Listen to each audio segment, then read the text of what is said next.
इस्लाम धर्माचे प्रेषित मोहम्मद सल्लल्लाहु अलैहि वसल्लम यांनी दिलेला संदेश आणि पवित्र कुराण ग्रंथ यामध्ये जे समाजाच्या उद्धारासाठी प्रबोधनात्मक गोष्टी दिलेल्या आहेत, त्या सर्व गोष्टींचा या ठिकाणी सर्व लोकांना माहिती व्हावी या हेतूसाठी आज उमुमी इज्तिमा चारठाणा येथे भरलेला आहे। यासाठी असंख्य जनसमुदाय जमा झालेला आहे। कोणत्याही प्रकारच्या संघटनेचा कोणाचा पाठबळ नसताना, कोणाचाही वैयक्तिक निधी नसताना फक्त आणि फक्त गोरगरीब आणि प्रत्येक स्तरातील मुस्लिम समाजाने एकत्र येऊन हा उमुमी इज्तिमा आयोजित केलेला आहे। आणि या इज्तिमामध्ये अनेक ज्या रूढी ज्या नसायला पाहिजे समाजामध्ये, व्यसनमुक्ती आहे आणि त्याच्यानंतर हुंडाबळी आहे आणि असे जे अनेक सामाजिक त्रुटी जसे की दारूबंदी आहे आणि अशा सर्व सामाजिक ज्या रूढी परंपरा आहेत ज्यांमुळे सामाजिक सालोखा बिघडत असतो आणि लोकांचे जे जनसामान्यांचे आयुष्य आहे ते बर्बाद होत असतात, अशा गोष्टींसाठी प्रबोधन करण्यासाठी, लोकांना चांगला एक मेसेज देण्यासाठी आज हा उमुमी इज्तिमा आयोजित करण्यात आलेला आहे। यासाठी सर्व हा इज्तिमा आयोजित होणार आहे। यासाठी मागील 15 दिवसांपासून चारठाणातील ग्रामस्थ तसेच जिंतूर शहरातील ग्रामस्थ या सर्वांनी आपापसामध्ये पुढाकार घेऊन तसेच इतर जे आजूबाजूचे गाव आहेत त्या सर्व लोकांनी एकमेकाला आज सपोर्ट करून आज एवढा मोठा उमुमी इज्तिमा आयोजित केलेला आहे सर्व मुस्लिम समाजाने। त्याबद्दल सर्वांना हार्दिक शुभेच्छा आणि पोलीस प्रशासनाचंही आम्हाला मोलाचं सहकार्य लाभलेलं आहे आणि सर्व जे युवक आहेत ते सर्व पार्किंगची जी व्यवस्था आहे ती इमानीतबारे पार पाडत आहेत। आपण बघू शकता की पूर्ण जे 2 व्हीलर्स वगैरे आहेत, 4 व्हीलर्स आहेत, एकदम नियोजनबद्ध पद्धतीने लावण्याचं काम आज जिंतूर शहरातील युवकांनी केलेलं आहे। त्याबद्दल त्या सर्वांचं हार्दिक हार्दिक अभिनंदन। परभणी जिल्ह्यातील जिंतूर तालुक्यातील ऐतिहासिक गाव म्हणून प्रसिद्ध असलेला चारठाणा नगरी, या चारठाणा नगरीमध्ये मुस्लिम धर्माचा सर्वात महत्त्वपूर्ण संघटन म्हणून ज्याच्याकडे बघितला जातो तो म्हणजे तबलिगी इज्तिमा।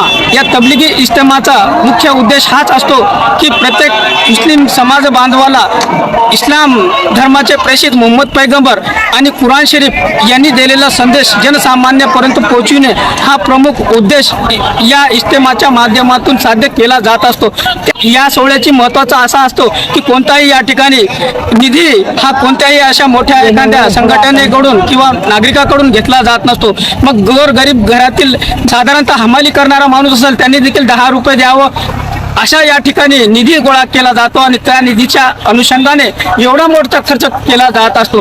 यासाठी कोणताही मनुष्यबळ लावला जात नाही। स्वयंस्फूर्त मुस्लिम समाज बांधव मोठ्या संख्येने उपस्थित राहून या ठिकाणी हजेरी लावतात। मग प्रत्येक जण आपापल्या हिशोबाने जो पण आपल्या परीनं काम करता येईल तो करता येतो। मग या ठिकाणी जेवणाची व्यवस्था असेल, पार्किंगची व्यवस्था असेल किंवा पेंडालची व्यवस्था असेल किंवा मग येणाऱ्या मान्यवर मंडळाच्या येणाऱ्या धर्मगुरूंची जे की खाण्याची राहण्याची सोय असेल, या सर्व सोयी सुविधा या ठिकाणी स्थानिक मंडळी जे नागरिक असतात, जे मुस्लिम समाज बांधवातील युवक असतात त्यांची एक मोठी फळी यासाठी स्वयंस्फूर्त कोणताही निधी कोणताही चार्ज न घेता या कामासाठी तो जीव तोडून मेहनत घेत असतो। मागील 15 ते 20 दिवसापासून हा पेंडल तयार करण्यासाठी काम युद्ध पातळीवर सुरू होता। हा काम संपलेला आहे। काल सकाळी 5 वाजल्यापासून इज्तिमाची सुरुवात झालेली आहे। जिंतूर शहर व ग्रामीण भागातील हजारो मुस्लिम समाज बांधव या ठिकाणी आलेले आहे। आज दिनांक 5 जानेवारी आहे। आज संध्याकाळी 7च्या सुमारास या ठिकाणी दुवा पठण होणार आहे। दुवा पठण मध्ये विशेषतः हीच केली जाते की इस्लाम धर्माचे प्रेषित मोहम्मद पैगंबर आणि कुरानने दिलेल्या संदेशाच्या आधारे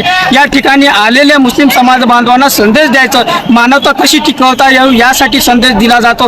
कुरानमध्ये ज्या ज्या गोष्टी सांगितलेल्या त्याचं कसं पालन तुम्ही करावं जेणेकरून ईश्वर अल्लाह तुमच्या प्रती खुश होईल आणि तुम्हाला जन्नत नसीब करेल, यासाठी तुम्ही प्रत्येकाने इस्लाम धर्माचे पालन करावं यासाठी हा संदेश देण्यासाठी हा भव्य दिव्य असा इज्तिमा आयोजित करण्यात येत असतो। आणि याच्या माध्यमातून दुवाचं पठण असतं। त्या दुवा पठणासाठी विशेषतः या ठिकाणी मोठ्या संख्येने जनसमुदाय या ठिकाणी येऊन ईश्वर अल्लाह समोर आपले ज्या पण आपल्या मागण्या असेल त्या मागण्या मान्य करण्यासाठी ईश्वर अल्लाहकडे आपले हात उचलून दुवा करत असतो। आणि त्या दुवासाठी आज 5 जानेवारी संध्याकाळी 7च्या सुमारास ही दुवा पठण होणार आहे। या ठिकाणी प्रवचन करण्यासाठी धर्मगुरू जे येणार आहे, जे पण महाराष्ट्रातील प्रसिद्ध असे धर्मगुरू ज्यांना धर्माचा गाढा अभ्यास आहे असे मौलवी या ठिकाणी येऊन आपले जनसंदेश जे की धार्मिक जे संदेश आहेत ते देणार असल्याची माहिती आयोजन कमिटीच्या वतीने मिळत आहे. दरम्यान इस्लाम धर्माच्या या इज्तिमाबद्दल तुम्हाला काय वाटते निश्चित कॉमेंट देऊन कळवा.